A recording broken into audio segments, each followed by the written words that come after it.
Hi, I'm Jeff Goulding and I'm a Liverpool author. And I'm Kieran Smith, the Liverpool historian. Together, we've been working on a great new project, which is a book out later this year entitled The Untouchables, Anfield's Band of Brothers. It's a great story about one of the greatest sides in Liverpool's history who won back-to-back titles in the 1920s. Yeah, this is a team that is absolutely packed with incredible characters. Men who fought on the battlefields of Europe in the First World War and returned home to claim 2 league titles in a row. And it's due for release in the UK in September. And thanks to our friendship now with the Liverpool Connection podcast, it's also going to be made available through them in the United States at the same time. Hello and welcome to another edition of the Liverpool Connection podcast. Very good to be back. It feels like forever. I am Daz, if you didn't know me. Got me co-host Steve, who's looking nice and slick this morning with his big, massive cup of coffee. And our special guest today was introduced to me by our mate Jeff Goulding. And I'm so happy he introduced us. Because he wrote a book and it's about his family, it's about friends, and it's about being a Liverpool fan. And his name is Les Jackson. I'm very happy to have him on. Great to be here. Hiya, mate. Hiya. The book is called A Life Well Read. Yeah, I know you got to get it out. But Les, you sent me the manuscript probably nearly 3 weeks or a month ago. So I read it. Was absolutely just amazed by the book. You know, it made me laugh quite a lot because Scouse humour. If you get it, you get it. Made me cry. But I wanted to buy the book as well, just because I want to put it in my book collection. It's great having the manuscripts, but having the proper, you get your hands on it and stuff. But yeah, this is the book for everyone who tunes into YouTube. If you're just listening, I'm showing the book. I will bring Steve in to say hello to you. Good morning. Yeah, and those that are listening, A Life Well Read, with read being R-E-D. So if you're looking it up at Amazon or your favorite bookstore, you'll know how to spell it. Welcome, Les. Thank you for joining us today. Pleasure, my pleasure. I guess let's start from the beginning. So why did you want to write this book? Two reasons, really. I'd never planned to write a book, but we lost our son in Australia about 5 years ago now, coming on 5 years in August. So I thought, well, I'm just going to write about my experience of going down to Australia and everything that surrounded that journey and how Tom died. And once I'd done that, or just after I'd finished doing that, our first granddaughter was born. And I thought, wouldn't it be a good idea to sort of just document my life for posterity? And so I just built around Tom's story then. I just started at the beginning when I was born, and obviously the little one. I went from there. So was it like more therapeutic for you as well? It certainly was writing about Tom. Yeah. It was. I found it very cathartic to write about Tom. And I'd shown that to a few people, got some nice feedback on it. I thought, yeah, I'll start at the very beginning and see where we go with that.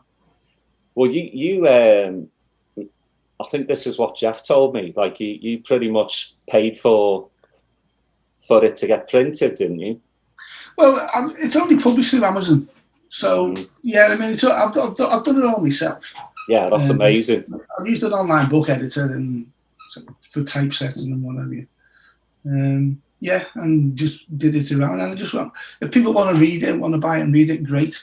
But if not, it's still there for the family. which was my priority when I did it. So, yeah, well, I mean, I'm quite happy that they've come out. You should be, and I'm, you know, I don't know Tom obviously, but I'm sure he's very, very proud of his dad writing an amazing book. And I don't read many books, to be honest. Most of them are Liverpool books, and most of them are like stats on players and stuff. So you're the first author that really has come on with a story telling book that really has blown my mind. You know, and I'm saying the truth. Like it really did touch me. Not only because of your son though, but it just brought back memories of you know, like I said, my granddad telling me, like, you know, he used to take a bath down the road and not the house. I'm like, what? Like, what are you talking about? Stop it! You know, because everybody back then had outhouses as well. You know, you go to the bog, like outside in the freezing cold. But yeah, I never believed him about the bath. Yeah, I suppose it starts off as a bit of a commentary on social conditions back in the 60s when I was growing up. Yeah, it's just mad too, and like a tin bath with a bit of a fire underneath. No, tin bath in front of the fire. You weren't trying to cook us. burn your bum. But yeah, and no, it was great, and you know, even when you describe, like, you know, playing on the streets as well, like you know, I got brought up doing that as well. You know, throwing your jumper down, and making a couple of goals, and then, you know, maybe smashing a few windows on the way. But let's start with the boys' brigade, because that seems to be the place where you got influenced the most. Yeah. I still remember, actually, we were playing football in Wimpole Street, which is mentioned in the book. And on the corner of Wimpole Street was this church hall, St. Cyprian's Church Hall. And I just remember I was on my way home one night. Wedgwood Street, where we lived, was basically almost opposite Wimpole Street, so I was like 30 seconds from home. But I could hear noises coming from the church hall, so I thought, I wonder what's going on in here. Just went up, looked through, couldn't get in, the door was locked. Or at least I couldn't open it. I was only 8 at the time. And looked through the keyhole, couldn't see anything. And then this Irish vicar appeared behind me and basically asked me what I was doing. And that's how I got into the bee. He just asked me, did I like to play? I was like, yeah. I thought there was people. I was making excuses. I thought there was people playing in there, all this business. And he said, "Do you like to play then?" I went, "Well, yeah, of course I do." He said, "Well, how old are you?" 8.5. He said, "Better come in then."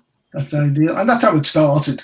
It was just to get. And you know what? It got me off the streets. I mean, okay, on the streets, I was only playing footy. It wasn't a trouble call or anything. But you don't know what's down the line, do you?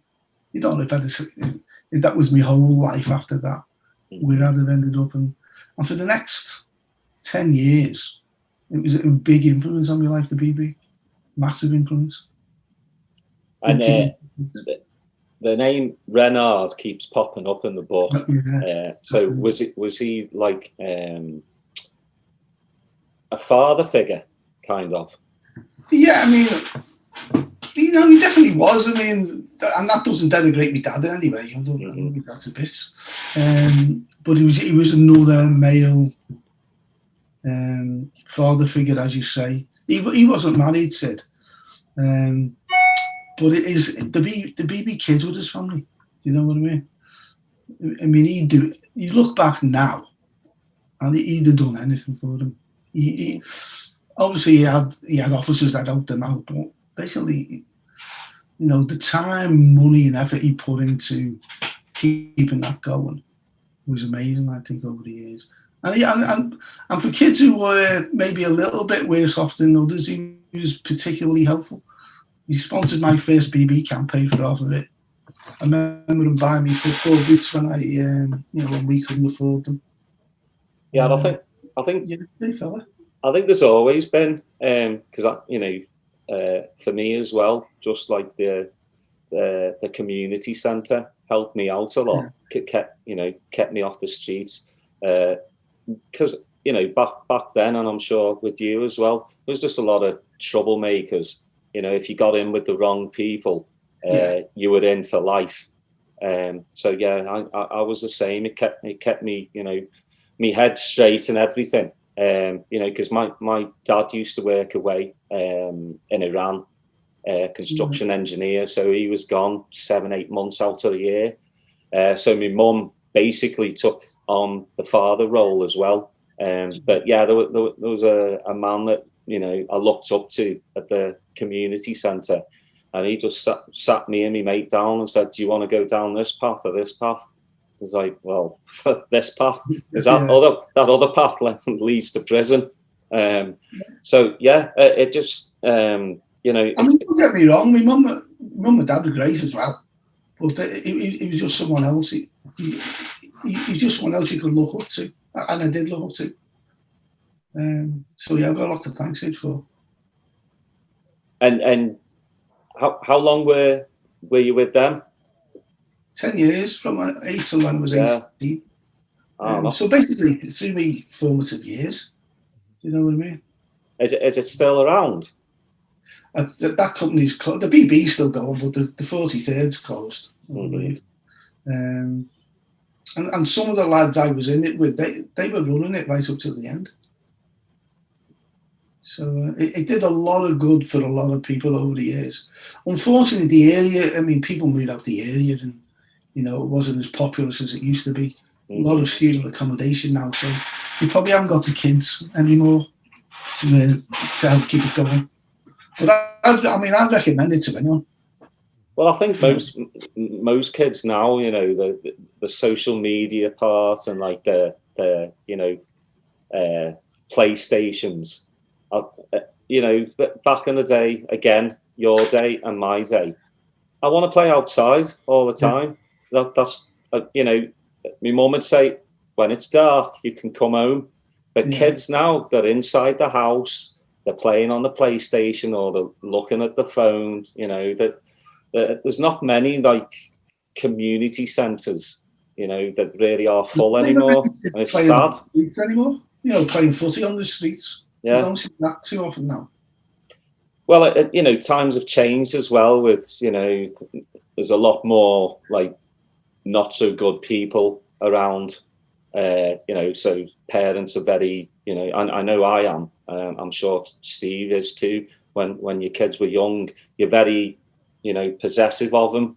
So you don't want them to go too far. I'm sure if I was back home, it'd be different. I'd probably let them out, a bit more. But I know over here, no chance. Build a massive wall around my house.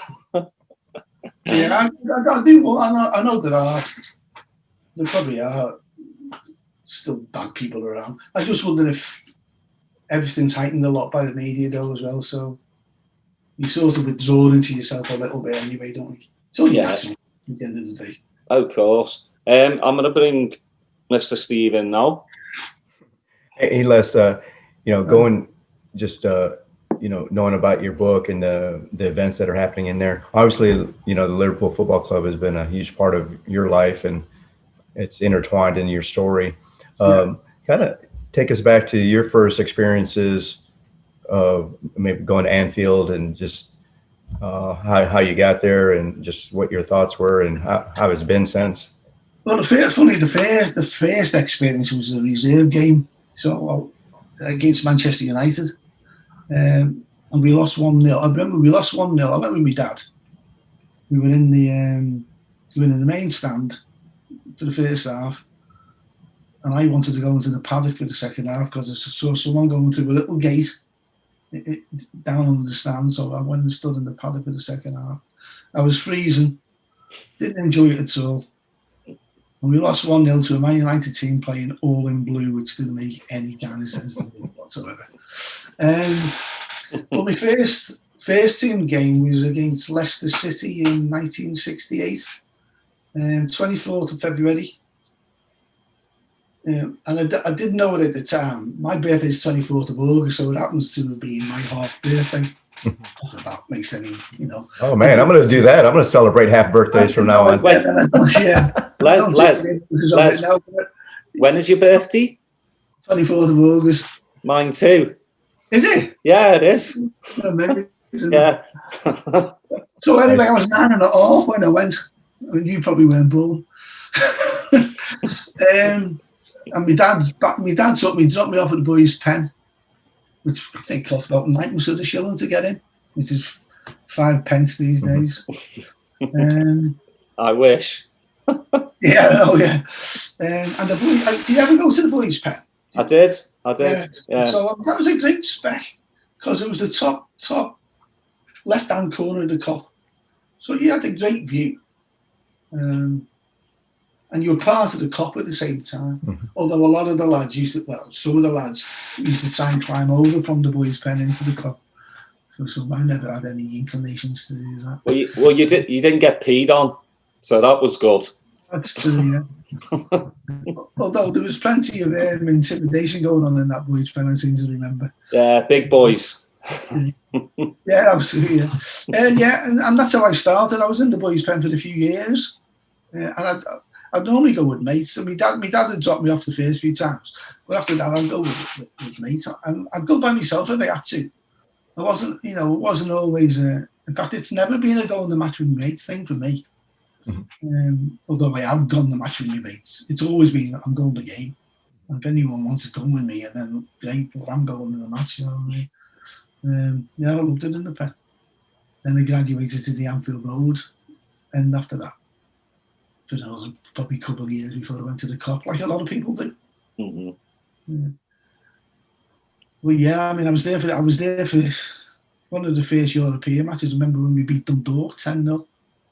Gerard Houllier was at that game. We all learnt later, and that's when he decided, this was a great club that he'd like to manage one day because he just kept going. I was there for the Stroms Godsick game when we beat them 11-0. I was even there when we got beat 4-1 by Man United. The week after we'd beaten Everton 3-0 in the derby at Goodison. So, yeah, I've got loads of memories of the early days as well as more recent times.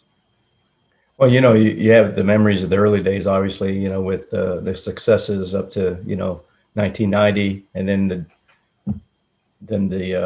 the kind of drought, I guess, and then now we're getting back into having, positive results and trophies again. So your life has changed, obviously, throughout that time, but the constant has always been Liverpool Football Club. And Daz and I, we always tell people, it's like, the club could be what you want it to be. It could be your escapism. It could be what the driving force of whether it be your career or not, but it's there. And we're so happy to have this club that, we can be proud of it, on and off the field, where not a lot of fans can say that about their teams that they support, No, absolutely, yeah. I mean, I do consider myself lucky.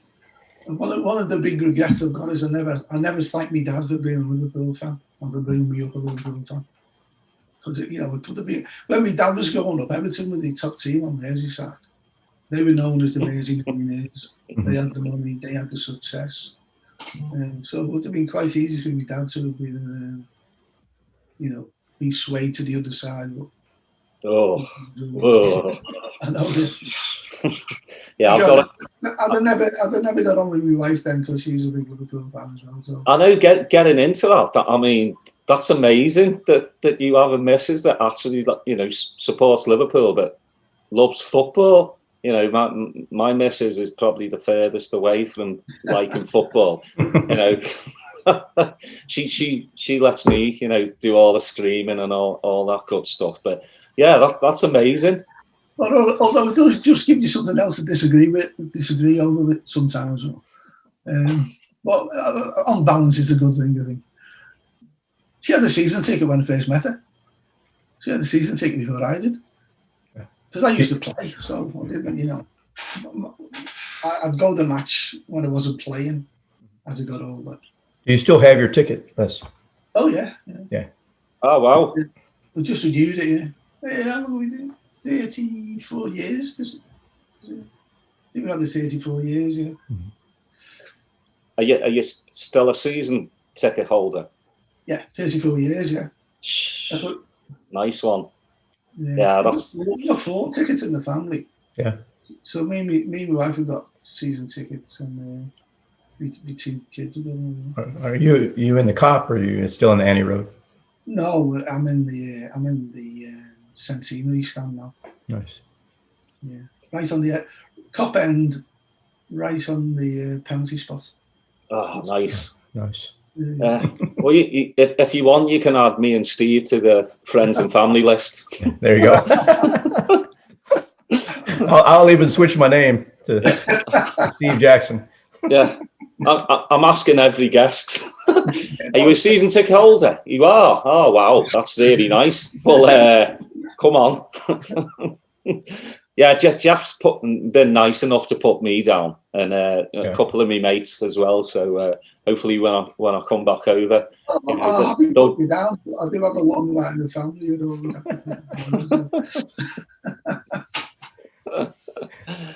What's one of the best matches you and your missus has been to? Oh, well, the best match is it's a recent match. It goes to Barcelona game. The Barcelona semi-final, that was just something else. I mean, I season ticket holder for 34 years. Well, I've been going since '68. So what's that? 53 years coming up. And I just can't.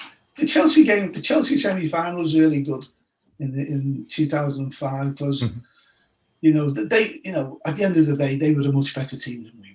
You know, they were 30 odd points clear. It was, and even though it was we started off 0-0. I don't think there were too many that. Well, we always had a chance, but I don't think there's too many outside of Anfield who gave us much of a chance. The Barcelona game, we were down and out, weren't we? 3-0. Even though we played really well in that first game, we were just down and out. Well, I just think Barca were, overconfident because they even put it on their Twitter account.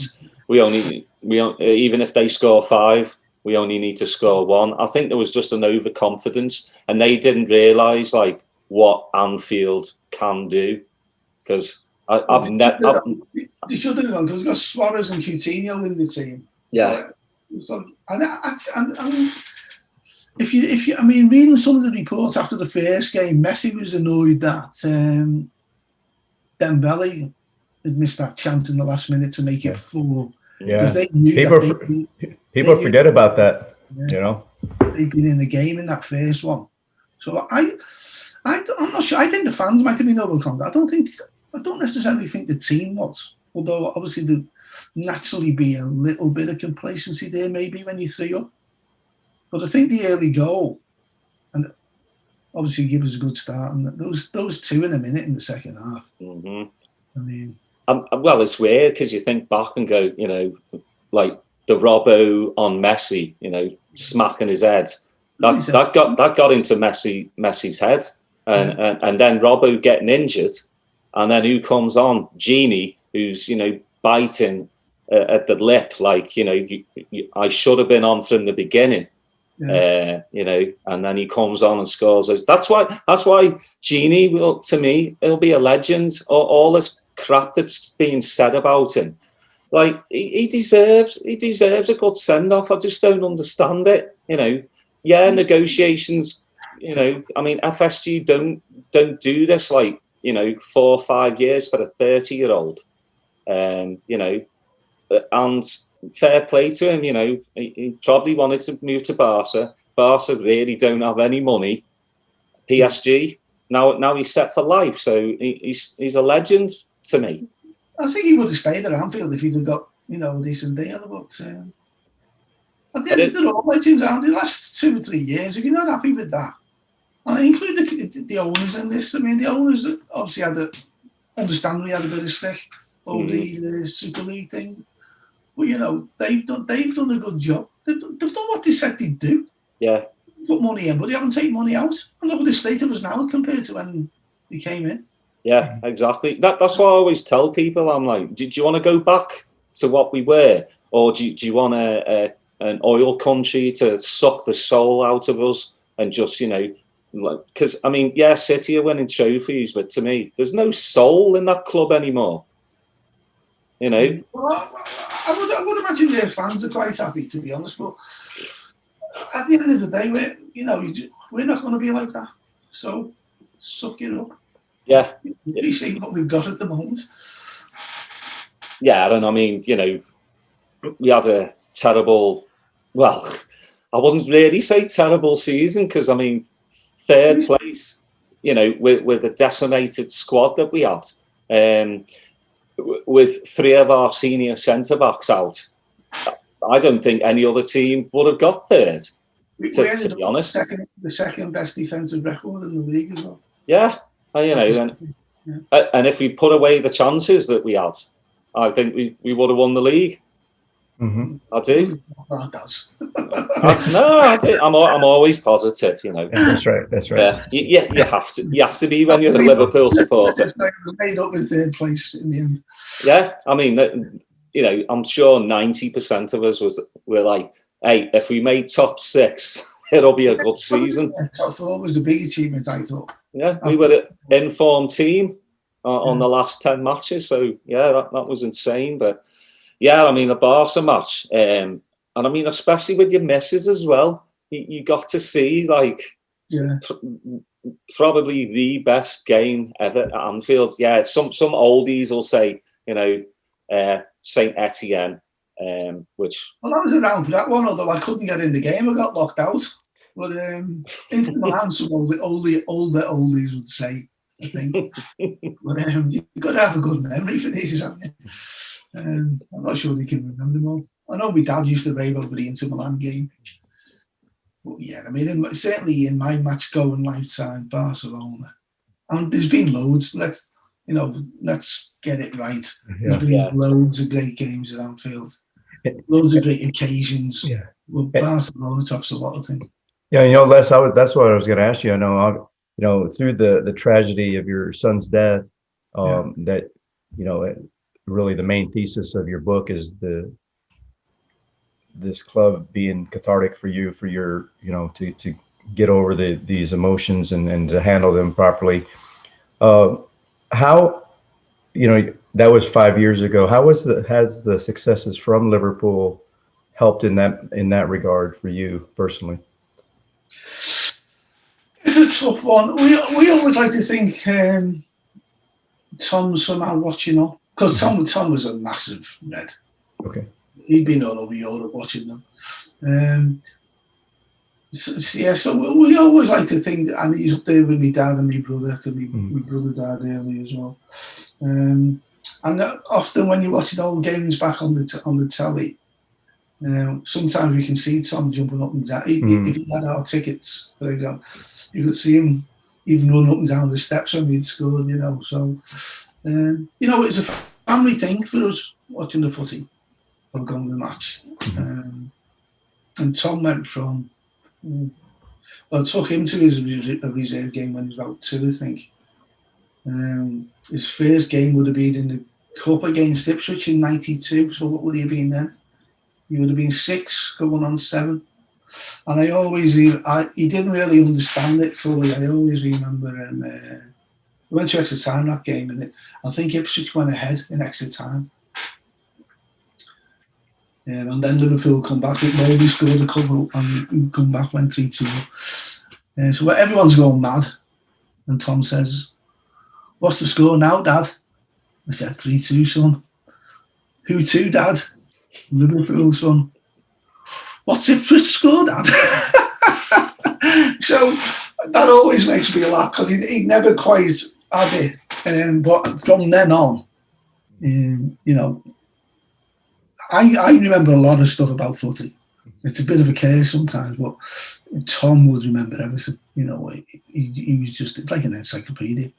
I could go to him. What happened in this game, mate? He'd go, oh, Fowler scored with 20 minutes to go, and then McNamara got one and all this. And he just like that, no problem. So yeah, it's always been a family. And me, the other son Dan, he's got a season ticket. He goes, and so does my daughter Liv. So yeah, it's always been a family thing. So Tom's always there with us.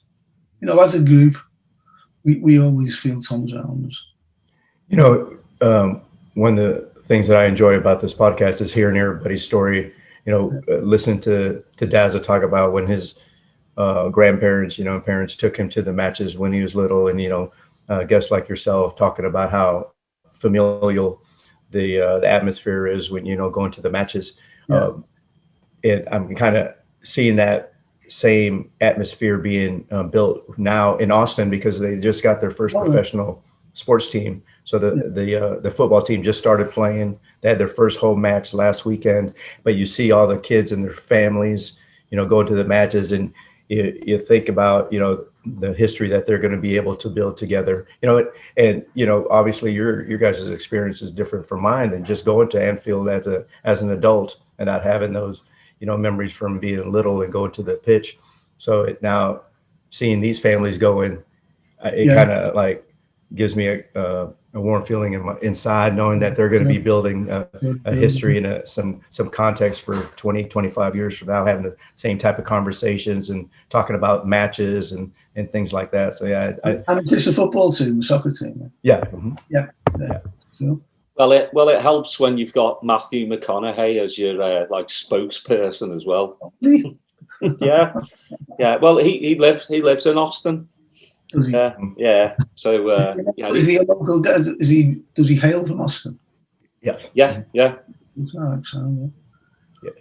So he's taken on the role like massively. So that's helped, you know, get the Austin FC like out there and helping, you know, bringing the football team to Austin, which is great. Wasn't he pulled out? He's involved over there at some stage in Austin. He was working in Austin, wasn't he, for some coaching?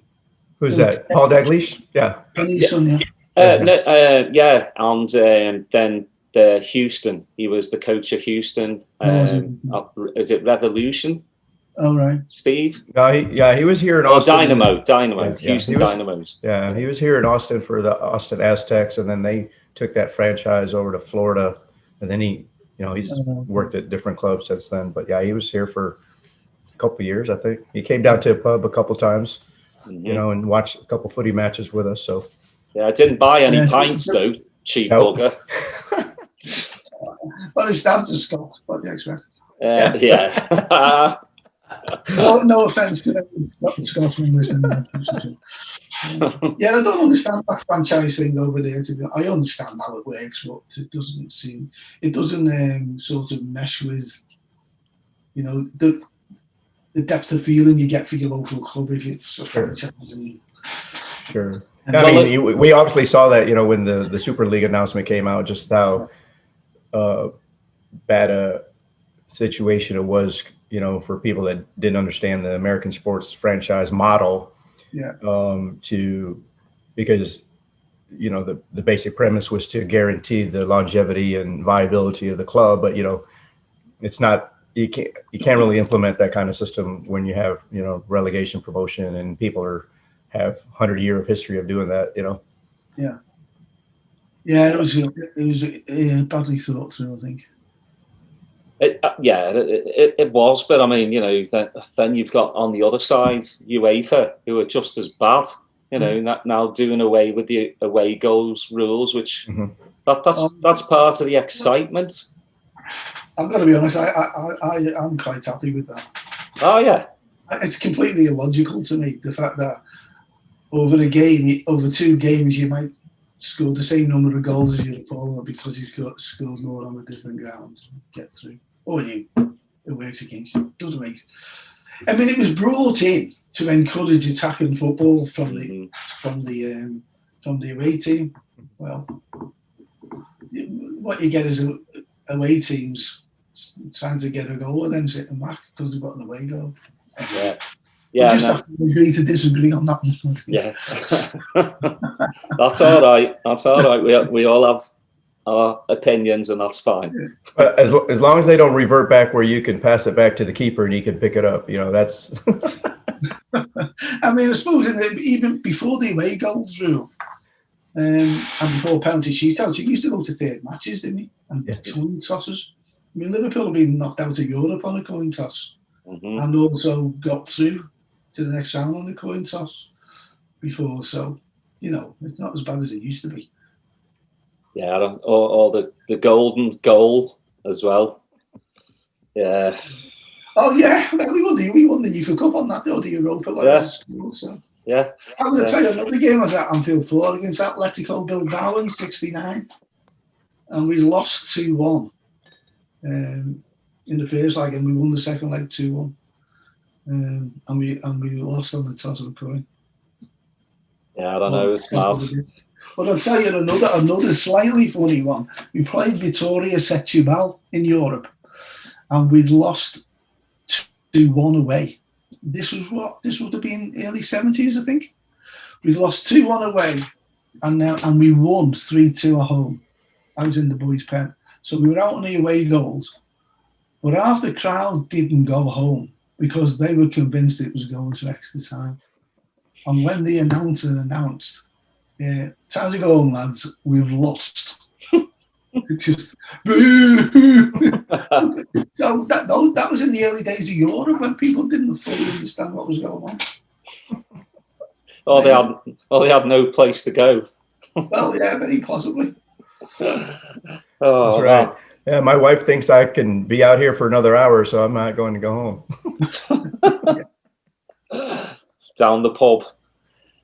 So you were at Istanbul as well. Yeah. Another amazing comeback. That must have been something else. For you, yeah. And your missus was with you as well. No, Sanders wasn't with me. Sanders fly on 40. Tom was with me. We went out. We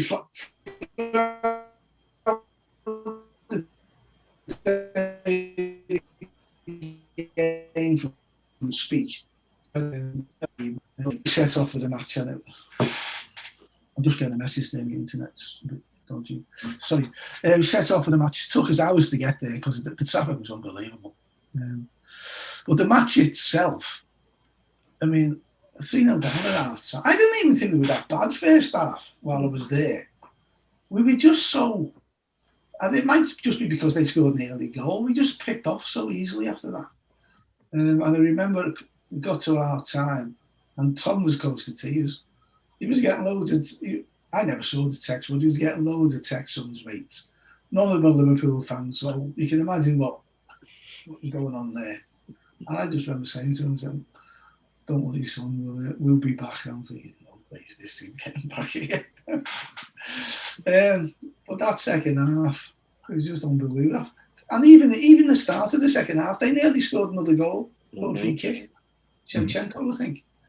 Then we got the one back. When we got one back, I thought, that'll do me. That just keep it. You know, if we can get another one, great, and maybe we'll go for it in the last 10 minutes. But just keep it 3-1 for now. When the second one went, it was like, game on. Yeah, I think when the second goal went in, everyone went, it's on. Yeah, that's right. You could feel it. You could, yeah. Oh, yeah, we were well back in it. Yeah. Then when we got the penalty, he was like, ha. And then he missed it, didn't he? And the fella behind me goes, he's missed it. I'm like, you know you missed it, mate. Fortunately, a split second later, it's in the back of the net, just went off big style. It had everything though, you know, the game, just, you know, Dudek doing the Bruce Grobbelaar spaghetti legs. Before that, Dudek making that save with 2 minutes to go of extra time. That's twice. I think I put it in the book there. I went to myself, we won this. Never said it to anyone because you don't want to jinx it, do you? I thought, there's no way we're not winning this after that. Yeah, because I mean, you just saw Dudek's face just going, I have no idea how I just stopped those two shots. And I think Shevchenko, that's when he went, it's not our night. Because their heads went down. I shouldn't have allowed him to take a penalty, I don't think. That's the worst, like one of the worst penos I've ever seen. Yeah. Like it was just like, you know, I don't care, or, you know, me legs made of like iron. It was awful. I mean, especially coming from him. I mean, he's a world class, you know, forward, and it was just like, it was half-arsed. Well, I mean, look at Risa. You know, who can hit the ball harder than him? And then he tries to be fancy, right? Yeah, he tries to place it. Why? Yeah. Just blast it, man. Well, he right in the corner, didn't he? It was a good save. Yeah. Well, he made up for it though, because he scored in the FA Cup final. Right. So yeah, he's all right. I was at that one as well. That was a good one. They're all right. Even Sissoko now is all right. Oh Lord.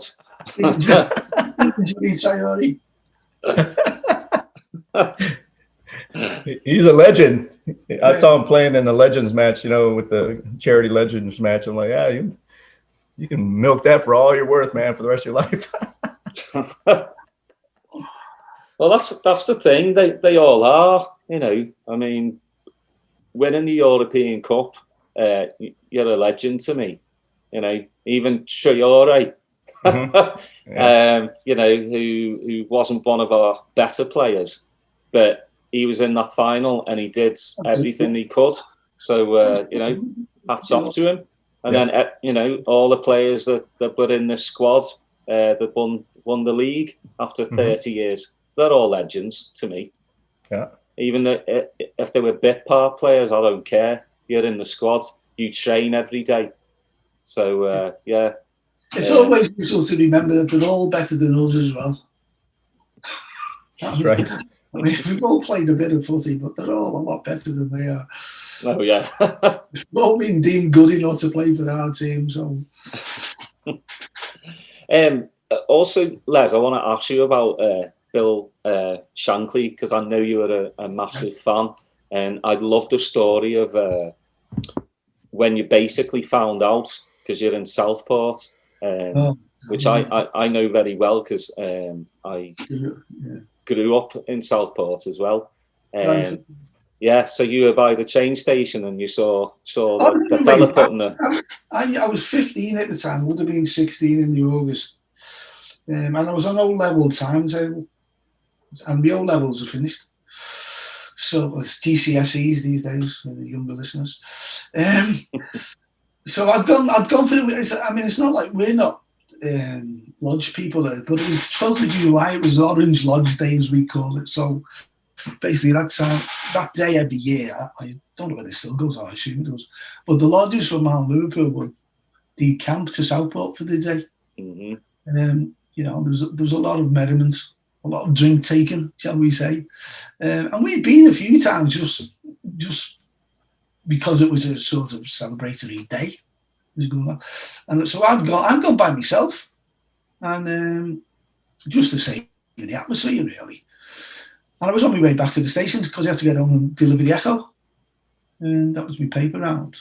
And I noticed this fella. He was standing on a chair, I think. I call them a billboard. I don't know if they are, but you know where they just put the headlines of the paper in.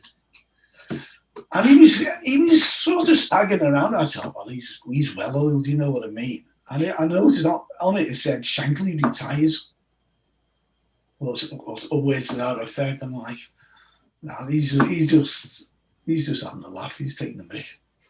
It never entered my head that it was true. Let's put it down, because you got to imagine he'd been there since 1959. I was born in '58, so up to that stage he'd been our manager, and he was a bit of a god. You know, let's not mix with. He was a bit of a god for Liverpool supporters. He could do no wrong. You know, he had a great rapport with the fans. We really identified him. So it was like, no, that just Liverpool without Shanks it's not going to be Liverpool, is it? So no. But then you get, you know, the silence at the back of your mind all the time. When I got to the shop, it was plastered all over the Echo. grief. It was so bad. It was like a death in the family. Do you know what I mean? It was a massive shock. It really was a massive shock. I mean, so many people looked up to him as well. You know, again, another like father figure. Yeah. A big socialist, wasn't he? You know, yeah. You know, he liked to look after people. He liked people to work together for the benefits of it, you know, of all. So. Well, he lived right next to Anfield, didn't he? So he just walked. But he wasn't. He actually lived close to Everton's training ground. It was Fagan who lived next to Anfield. Oh. Well, Shanks lived next to Everton. Well, not next to it, but very close to Everton's training ground. Yeah, so he's right in the middle of the community. Lived in, you know, in a same as Fagan did in just off Anfield Road, I think. Or maybe a bit further down. But it doesn't matter. But both, you know, guys of a similar ilk, embedded in the community. They didn't hide away anywhere. I mean, Shank was always having people round to his house. No, people would turn up and he'd go and bring them in for a cup of tea. And then he apparently just speak football, talk football to them all the time. Because he was football daft, like, wasn't he? Mm-hmm. Yeah. Well, he had time. He had time, you know, for the people, just like Klopp does as well. Because you know, if you met Klopp in the street, it probably spends, you know, a few minutes talking to you. And I think he's a very genuine guy, doesn't he? Yeah, he does. Yeah, I guess he's probably the closest thing we've had to Shanks since Shanks himself. Well, he gets the city and he gets the people. Yeah. You know, and no wonder, you know, we want to build a statue of him. He's just a very likable fella, but he's got the same traits as Shankly. Yeah. I mean, he has said himself he could never not want to bring politics into it, but he has said himself he could never vote for the right. So he's on the right side of that as far as I'm concerned. Mm-hmm. We've only got him for a few more years, haven't we? I'm not sure. I think he'll go at the end of this contract because I think he promised his family he wants to give them a bit of a break. Well, we'll take him for the next three seasons. Another 3 seasons, I think. I could be wrong. Hopefully, I'm wrong, but we've got him for another 3 years at least. Maybe another couple of leagues and a couple of European Cups. There you go. Yeah, that's what I'm thinking. Yeah, exactly. Yeah, it'll be an interesting upcoming season. You know, getting the Virgil back, and hopefully Gomez and Matip can actually stay fit for the season. Are you hoping a couple more people come in? Or are you all right with the squad? You know what? I never get sort of hung up on transfers, to be honest. I maybe naive. I always think, well, if the people in charge have demonstrated that they're up to the job, then let them get on with it. It's always nice to see someone coming in. I mean, I haven't said what I've said. You've got to look back at last season and say, well, we went into the season with 3 centre halves and look what happened. But I suppose, you know, that was a, you know, circumstances really. What's the word I'm looking for, Daz? Well, I mean, that's 1 in a million. 1 in a million that you'd lose 3. Then lose your defensive midfielders who were filling in for them. It was you can't really plan for that. So they get a bit of a pass there. Mm-hmm. But it's always nice to get a couple of players in it. It looks like this new house might come in, doesn't it? You know, the German guy. Yeah, I mean, there's talk of that, or the other lad, Pellegrini. I don't know much about him, to be honest. Yeah, I mean, I've not really seen too much apart from, you know, YouTube clips. But whoever Klopp brings in, then you know he's good. That's the thing, you know, again, on social media, so many opinions, like they know better than Klopp. I can't believe he got this. We're in for this player or that, or, you know, the Mbappe stuff just needs to stop. We're not going to get him. End of story. It's just he'd have to come down way on his wages. He'll get him for nothing at the end of next season when his contract's up. Yeah, I mean, but you would think. I mean, what other team can afford that? You know, they're talking about Real Madrid. Real Madrid are in trouble as well. So are Barca. You know, the only other team would be stay at PSG. Or City. Yeah, but they're going in for, you know, Mr. Marbles, Kane. I don't think PSG is selling to City just because of the respective owners. They're at opposite ends of the scale, aren't they? Yeah, exactly. I mean, they'll think politically they hate each other, so I don't think that's going to. Well, and PSG, you know, they want to, you know, do the Champions League again, you know, so.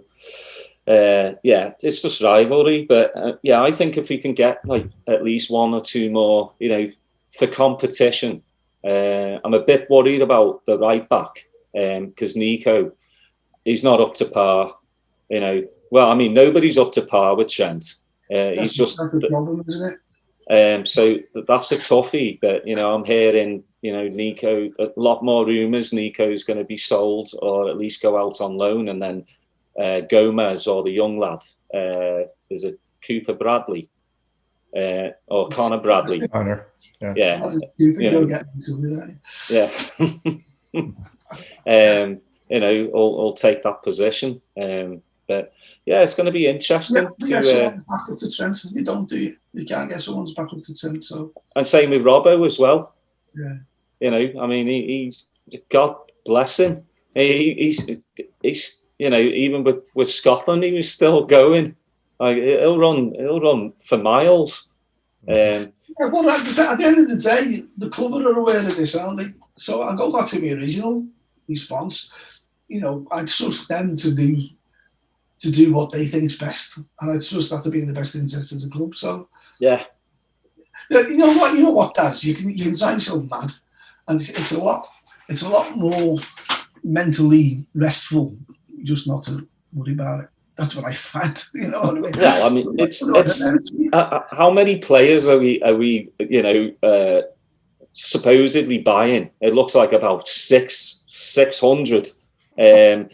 Just because we're Liverpool Football Club, so it's nice to know that, you know, all these players are supposedly linked. It's because we're back on our perch again. People want to come to Liverpool and play, but again, like you said, Les. I'm fine with just not listening to any more transfer rumours and just letting Michael Edwards and Klopp do their job. I do think they'll probably bring a couple in. I'm sure. Obviously, probably wait until you know, the Euros finish, and I'm pretty sure they probably already have the lads. They just need to wait for the Euros to finish, and then they'll sign them. Yeah, they'll probably be 90% done, I'd have thought, and then it's just crossing the eyes and not the T's. Yeah, so I guess next season we'll see Mbappe, Messi, and Ronaldo. I mean, to be honest, they'll all be on the subs bench though. The big unknown is how the likes of Van Dijk and Gomez and that are going to come back. Mm-hmm. You know, obviously been bad injuries, so. But the good thing, though, I think for Verge, especially Verge, is him not playing for Holland. Just going, look, I need to get sorted for next season. So they're all going to have pre-season, you know, as opposed to last season, which was nothing. Yeah. So we don't know how close Verge was, do we? To come, you know, it may have been no chance, mate. We don't know. We don't actually know until the first day of pre-season who turns up and can play. You know, so. But if you look, I mean, the club have been putting videos out of him at Melwood now, haven't they? You know, not Melwood, say Kirby now. Yeah. Kirby now, kicking the ball and basically doing a lot of stuff. So fingers crossed will be fine. Yeah, well, you know, about 2 months ago, you saw the video of him, you know, running in a straight line, and you're like, all right, you know, that's okay. But then you've seen him go from side to side now, and you're like, all right, he's coming back, you know. Yeah. Especially, I'm more worried about Gomez, to be honest. just because he's had a couple of knee injuries and surgeries as well. So is he going to come back the same player he was before? Did he go into the tackle 100%, or just 50-50? So I mean, we'll see. I just can't wait for the season to get going. I haven't really been watching the Euros too much. I watched the odd one. I saw Italy last night. But I just international football's not my thing. I do like the tournaments. You know what though, Dad? I think I've been on football across the board the last 3 months. It's not the same not being in the ground. Yeah, definitely not the same. Or it's not the same not having fans there, should I say? I mean, it's much better watching it on the telly when there's fans in the ground. Mm-hmm. And obviously, it's great to be at the ground, but if you can't be there, at least watch it with the fans. It's a different game, and I think it's not a massive surprise that City walked away with it again. But if there was a team that there not being fans in the ground meant less to, yeah. And I'm not going to go with City fans here because they love their club as much as anybody. You know what I mean? But the team, I don't think the team necessarily gets anything or gets much from the fans. It's almost robotic. Great to watch, by the way. But, I don't think the crowd, the home crowd, make much difference to City. I think the only thing that I really liked about this season with no fans is I could hear Hendo screaming at the players. That was great to hear. But we've had George Sefton on, and obviously he still has to do a job. And he was up there, doing his stuff, and he said it's just bizarre when there's nobody in the ground. He's still playing his music, he's still announcing, and he just said, it's just eerie. So so hopefully fans start trickling back, and we'll see Anfield the way it should be, which is full. The tickets now, they sold all the season tickets, I believe. Yeah. So they're obviously expecting there to be big crowds there. With these clowns that we got in charge, I'm talking about the government now, not the football club. You never know. We could all be locked down again by come. Yeah, oh God, yeah, I know. at least over there, it's getting a little bit better, Yeah, it does seem to from a distance since Biden came in. Yeah, everything's kind of opening up. Everywhere you go, not so many masks anymore.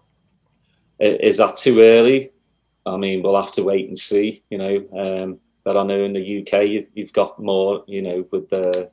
Well, they've extended the lockdown. To July something now. Which is to July the 19th. But it sounds like they're hopeful of that being the end of it. Then mm-hmm. There'll still be certain restrictions in place, like masks in shops and stuff. But we'll see because they've cocked up so many times in the past. Yeah, they should. That's a whole. Again, I always say that's a whole nother podcast to talk about. What's gone on over here and there. Before we go, if you don't mind me asking, what would you like Tom's legacy to be? What would I like Tom's legacy to be?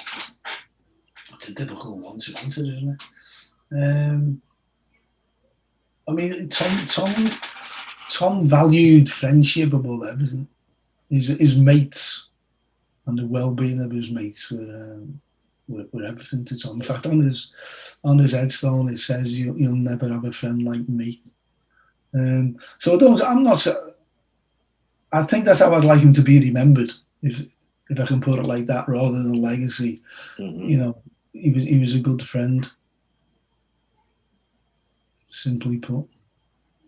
Beautiful. I'm I know I can say for Steve, very honoured that he came on. Made up your own, mate. We'll defo keep in touch. I'll defo look you up when I want to come back home. Give me a shout. We'll promote your book on our various social medias, and hopefully we can get some more copies sold for you. again, I just want people to read this book. I really do. I mean, I did write it for the family, so anything above me on that is. Well, now you've got a bigger family, so that's right. You know, very nice of you to say. Yeah. And again, you know, thank you for coming on, and really appreciate it. And yeah, definitely keep in touch. Will do. That's great. Thanks again, guys. You're welcome. Cheers, Les. Thank you for coming. Take care.